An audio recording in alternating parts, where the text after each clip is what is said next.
So I am back with another video breaking down the RX-7 slash FD that I made resembling Kisuke Takahashi's FD from Initial D. I'm gonna say off rip that I think you guys will enjoy this video and enjoy the breakdown of how I crafted this monster of a machine that's just as good as the R32. So let's dive right into it. So off rip, if we just do a full 360 look at this car, it's amazing. It's amazing. I didn't think that I would be able to capture it like in its full entirety, but I still corrected on my own words. I'm just happy that it came out looking the way that I thought it would. And I pulled this particular design not from season 1, but from season 4. Yeah, Initial D had only got 4 seasons, but if we're being honest, it probably should have had more. Like, I feel like there was definitely more storylines that they could have explored. But that's neither here nor there. You know, I can get into my Initial D think piece at another time. But if you just look at the car, hearing the engine, you know, it doesn't. It sounds pretty nice if you ask me. You know, I feel like once I did the upgrade from the stock engine that it had, it kind of brought out more of like a raw feel to it. And we're just gonna go right into it. For this engine, I used a 562 horsepower 3.81 V8 engine. This was the best engine to me in terms of potential horsepower, and like, I guess you could say gave me what I thought would be the best chance of getting the lowest possible acceleration rating on there. All Ultimate Plus parts on the engine, and I went with the dual turbocharger. I think that basically gave what I thought would be the best horsepower output, as well as the best 0 to 60 output. Actually, no, I sacrificed a little bit of the horsepower to get more on my acceleration, because I mean, I feel like that matters, especially like me. I'm not really doing drag races like that, so most of the races I do require turns. Obviously, elite brakes, race tires. What I will say, race tires on this car makes the handling superb. I almost don't need to drift when I'm going through corners. 5 speed for the I got sidetracked. Oh, for the differential, the gear train, and then the gearbox. Well, that's the gearbox, let me say that. 5 speed for the gearbox, the differential, track differential. You know, I obviously went with the nitrous power, and I also went with the 15-pound tank. So I mean, and this is just really going to touch on customization. So I mean, I kind of don't really have to break down, you know, what I chose. You guys should be able to pause the video and kind of take what you want if you want to rebuild this car yourself and make a replica.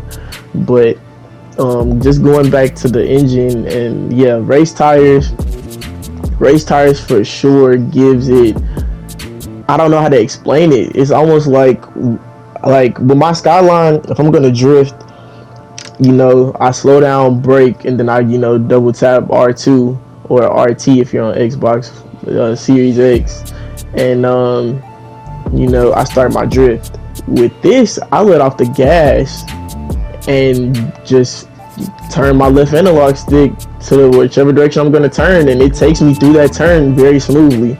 Now, if it's just a real sharp corner, then I drift through it.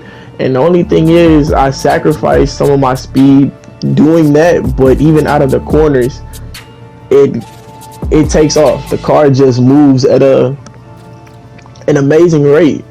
And that's kind of how Kisuke Takahashi's FD definitely moved in the later part of the seasons. I know when he first raced Takumi's 8.6,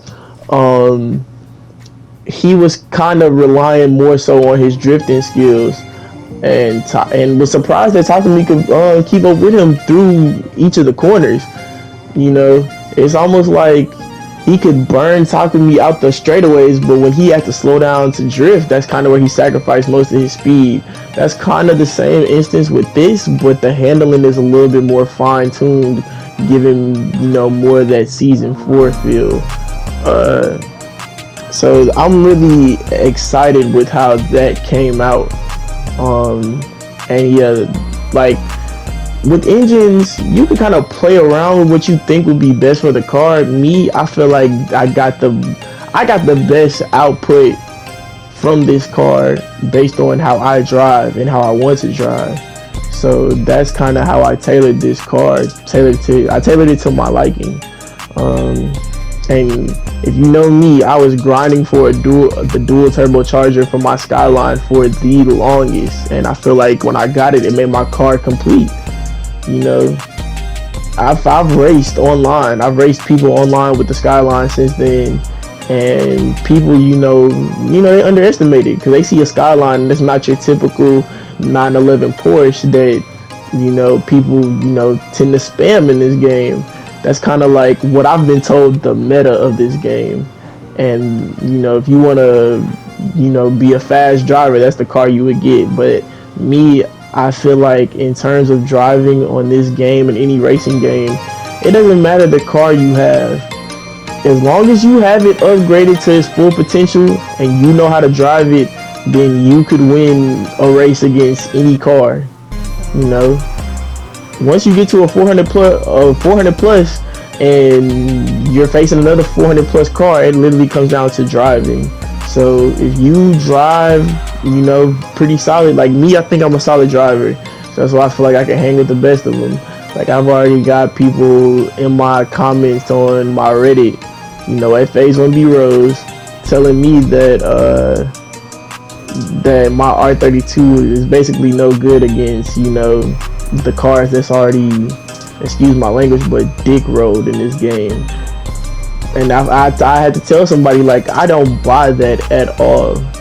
Like this, it literally comes down to, can you drive how you drive and win races? Me, how I drive, I could win a race against anybody, and that's how I feel.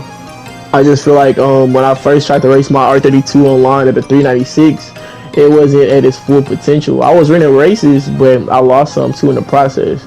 So, I mean, since it's been at a 400 plus, like I said, it hangs with the best of them. This car being at a 400 plus, the speed on this car is insane. As you can see in the video, it picks up so much out of each turn. And excuse that blooper of me going in the water, but it's just like out of a corner, like if I don't have to sacrifice speed on a turn, I'm damn near finna leave the competition in the dust. That's how this car basically works. And even with the low 0 to 60 out the corners, it covers a lot of ground. Like even if I come out slower than my opponent out of the corner, I'm still gonna catch up. And I feel like most drivers nowadays, they just rely on straightaways because they have no turning ability. They have no maneuvering ability. They can't get out of corners as quick as they would like to. Me, with my driving style, I've tried to master the art of drifting, or at least steering through corners. With this car, I focus more so on steering more so than drifting. I like to steer through the corner because I don't have to sacrifice as much speed. I can just let off the gas and then kind of, maneuver through the turn. And it may give me a slight slide as I'm trying to get through tighter corners or like curvier corners. But at the end of the day, once I'm out of that, I'm right back up to, as you can see, the speed on this car is just alarmingly fast.